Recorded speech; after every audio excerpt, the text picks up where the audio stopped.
Hello साथियों, एक और नए वीडियो में आप सभी का स्वागत है। आज बात करेंगे अपन पटवार करंट अफेयर के बारे में स्टार्ट कर रहे हैं साथियों। सबसे पहले अपन जुलाई के बारे में चर्चा करें। तो जुलाई माह की जितने भी योजनाएं, मिशन, नीतियां और अभियान हैं उनके बारे में अपन आज डिस्कस करने वाले हैं साथियों। ठीक है, तो स्टार्ट करते हैं सबसे पहले योजनाओं के बारे में। तो सबसे पहला नाम आ जाता है, देखो, निर्माण पोर्टल पहल। इसकी जो शुरुआत होती है नई दिल्ली से होती है साथियों। इसको क्यों शुरुआत किया गया है उसके बारे में बात करें तो आईएएस मुख्य परीक्षा के उम्मीदवारों को पुरस्कृत करने की उत्कृष्ट पहल निर्माण पोर्टल की शुरुआत की गई है। ठीक है, यह कोल इंडिया लिमिटेड द्वारा जिलों में मेधावी युवाओं के लिए अनूठी सीएसआर पहल है। और साथ ही बात करें तो यूपीएससी प्री पास करने वालों को 1 लाख रुपए की सहायता प्रदान करना इसके बारे में बताया गया है। कौन करेगा? कोल इंडिया लिमिटेड के द्वारा किया जाएगा। ठीक है, अब देखो, जहाँ पर कोल इंडिया लिमिटेड है वहाँ के जो मेधावी छात्र हैं ना, उनके युवाओं को ही इस पहल का लाभ मिलेगा साथियों। इसमें से देखो क्या क्या आपको सहायता मिलेगी। 1 लाख रुपए की सहायता प्रदान की जाएगी जो भी यूपीएससी प्री पास कर लेता है। इसमें से क्या क्या योग्यताएं होनी चाहिए? तो 8 लाख रुपए से कम वार्षिक आय होनी चाहिए परिवार की। दूसरा बात करें तो SC ST, महिलाएं और तीसरे लिंग से संबंधित लोगों को यहाँ पर लाभ मिलेगा। और साथ ही लिखा गया है जहाँ पर कोल इंडिया लिमिटेड है ना, कंपनी के 39 परिचालन जिलों का जो निवासी होंगे उनका होना जरूरी है और उन्हीं लोगों को ये लाभ मिलने वाला है। कितने रुपए की राशि मिलेगी? 1 लाख रुपए की राशि प्रदान की जाएगी। तो उम्मीद करता हूँ कि जो ये है निर्माण पोर्टल आपको समझ में आ गया होगा। आगे बात करते हैं साथियों, दूसरा जाता है कौन सा? नैनो उर्वरक सब्सिडी योजना। नैनो उर्वरक सब्सिडी योजना की जो शुरुआत होती है साथियों 6 जुलाई 2024 को होती है। ठीक है, 102वें अंतर्राष्ट्रीय सहकारिता वर्ष के ऊपर इसकी शुरुआत की जाती है। इसका उद्देश्य क्या है? देखो, किसानों को नैनो उर्वरकों की खरीद पर 50% सहायता प्रदान की जाएगी। ठीक है, साथ ही बात करें तो इसका लक्ष्य क्या है? इसका लक्ष्य है कि 413 जिलों में नैनो डीएपी के 1270 प्रदर्शन और 100 जिलों में नैनो यूरिया प्लस के और 200 प्रशिक्षण आयोजित होंगे। ठीक है, नेक्स्ट बात करते हैं।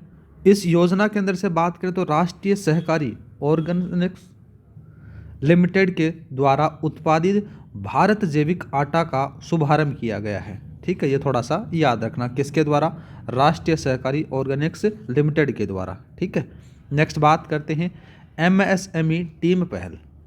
तो बात करें MSME टीम पहल के बारे में तो MSME के प्रदर्शन को बढ़ावाने के लिए इसकी शुरुआत की गई है। और साथ ही बात करें तो एक उपयोजना MSME व्यापार क्षमता और विपणन पहला जाता है जो MSME टीम की शुरुआत की गई है। ठीक है, यहाँ पर बात करें तो देखो, यह 5 लाख MSME को जागरूकता कार्यशालाओं के द्वारा ONDC लाने में मदद करेगा। अब जो 5 लाख MSME के अंदर से बात करें तो जो 2.5 लाख है ना, वो साथियों क्या है? महिलाओं को लाभ मिलेगा। और इस योजना की जो अवधि है ना साथियों 2024 से लेकर 2027 तक रहने वाली है। नेक्स्ट बात करते हैं, दूसरे का नाम आ जाता है वन साइंटिस्ट वन प्रोडक्ट योजना। इसकी जो शुरुआत होती है ये 16 जुलाई 2024 को होती है साथियों। शिवराज सिंह चौहान के द्वारा इसका शुभारंभ किया जाता है। और इसमें क्या बताया गया है? इसमें बताया गया कि ICAR के सभी 5521 वैज्ञानिकों को एक उत्पाद, एक तकनीक और एक मॉडल और एक अवधारणा पेश करने का लक्ष्य दिया गया है। यह योजना है 5 साल चलने वाली है साथियों। नेक्स्ट बात करते हैं, नेक्स्ट आ जाती है राइजोटॉप परियोजना।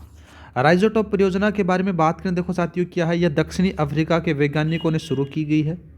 और कहाँ से स्टार्ट की गई है? लिम्पो राइनो रिजर्व पार्क से इसको स्टार्ट किया गया है। अब इसके अंदर से है क्या? देखो, जो ये राइनो है, गेंडा है, इस गेंडे के अंदर से जो सींग है ना, इस सींग के अंदर से क्या कर दिया जाएगा? रेडियो एक्टिव पदार्थ को इंजेक्ट कर दिया जाएगा, जिसके कारण क्या हो जाता है? जो शिकारी होते हैं उनके लिए ये जो राइनो का जो सींग है ये यूजलेस हो जाएगा। और ऐसा क्यों कर रहे हैं? क्योंकि दिन प्रतिदिन इनकी जो आबादी है वो घट रही है। ठीक है, और इस घटती आबादी को रोकने के लिए इन्होंने ये काम किया है। ठीक है, आगे बात करते हैं MSME सहज योजना के बारे में। तो जो MSME सहज योजना है साथियों SBI के द्वारा शुरू की जाती है। MSME को 1 लाख तक की राशि ऋण के लिए रूप में जल्द उपलब्ध करवाई जाएगी साथियों। इसका मेन उद्देश्य ही आ जाता है। दूसरा बात करते हैं, दूसरा जाता है संपूर्णता अभियान। संपूर्णता अभियान के बारे में बात करें तो संपूर्णता अभियान है ये नीति आयोग के द्वारा चलाया जा रहा है 4 जुलाई से लेकर 30 सितंबर 2024 तक। नेक्स्ट आता है साथियों शहर कार्यक्रम। शहर कार्यक्रम क्या है, देखो महिला उद्यमिता मंच व ट्रांस यूनियन सिविल द्वारा क्रेडिट शिक्षा कार्यक्रम शुरू। ठीक है, भारत में महिला उद्यमिता को वित्तीय साक्षरता प्रदान करना इसका उद्देश्य आपको देखने को मिल जाता है। नेक्स्ट बात करते हैं एकीकृत जनजातीय विकास कार्यक्रम के बारे में। एकीकृत जनजातीय विकास कार्यक्रम है ये 8 जुलाई 2024 से चलाया गया। किसके द्वारा चलाया गया? नाबार्ड के द्वारा चलाया गया। ठीक है, और कहाँ से चलाया गया? केरल से चलाया गया। केरल से भी कहाँ से चलाया गया? कुलथुपुझा ग्राम पंचायत से चलाया गया साथियों। इसके लिए कौन सी एजेंसी काम कर रही है? तो याद रखना पर्यावरण संगठन थानल एजेंसी है वो काम कर रही है। ठीक है, आगे बात करते हैं इसके उद्देश्य के बारे में। और एक चीज़ और याद रखना, ये वाडी मॉडल पर आधारित है। उद्देश्य के बारे में बात करें तो सतत आय सर्जन आ जाता है, अवसंरचना विकास आ जाता है, सामाजिक विकास आ जाता है, सांस्कृतिक संरक्षण आ जाता है। ये सारे के सारे याद रखना। नेक्स्ट बात करते हैं साथियों अस्मिता परियोजना। तो अस्मिता की जो फुल फॉर्म आ जाती है augmenting study materials in India language through translation academic writing आ जाता है साथियों। आगे बात करते हैं, यह जो योजना है ना साथियों, यह केंद्रीय शिक्षा मंत्रालय और यूजीसी द्वारा 16 जुलाई 2024 को अनावरण किया गया था इसका। ठीक है, इसका मेन उद्देश्य क्या जाता है? इसका मेन उद्देश्य जाता है कि भारतीय भाषाओं में शैक्षणिक संसाधनों की उपलब्धता को बढ़ाना जाता है। इसके अंदर से बात करें तो 5 वर्षों में 22 भारतीय भाषाओं के 22,000 पुस्तकें विकसित करना इसका मेन उद्देश्य आ जाता है। मतलब कि एक भाषा की 1000 पुस्तकें आपको देखने को मिलेंगी। नेक्स्ट बात करते हैं साथियों राष्ट्रीय पांडुलिपि मिशन के बारे में। राष्ट्रीय पांडुलिपि मिशन के बारे में बात करें तो भारत में पांडुलिपि का दस्तावेजीकरण और संरक्षण, डिजिटलीकरण और ऑनलाइन प्रसार करना इसका उद्देश्य आ जाता है। इसके अंदर से बात करें तो 100 से अधिक पांडुलिपि संरक्षण केंद्र स्थापित किए जाएंगे। ठीक है, और 5.2 मिलियन का दस्तावेजीकरण होगा और 90 मिलियन का संरक्षण होगा साथियों। नेक्स्ट बात करते हैं राष्ट्रीय सांस्कृतिक मानचित्र मिशन के बारे में। तो राष्ट्रीय सांस्कृतिक मानचित्र मिशन में क्या है कि भारत सरकार के सांस्कृतिक मंत्रालय ने राष्ट्रीय सांस्कृतिक मानचित्रण मिशन की शुरुआत की गई है, जिसके अंदर से 6.5 लाख गाँवों को उनके भौगोलिक जनसांख्यिकीय प्रोफाइल और संरचनात्मक राजधानियों के साथ में सांस्कृतिक मानचित्रण किया गया है। नेक्स्ट बात करते हैं प्रधानमंत्री रोजगार सृजन कार्यक्रम के बारे में।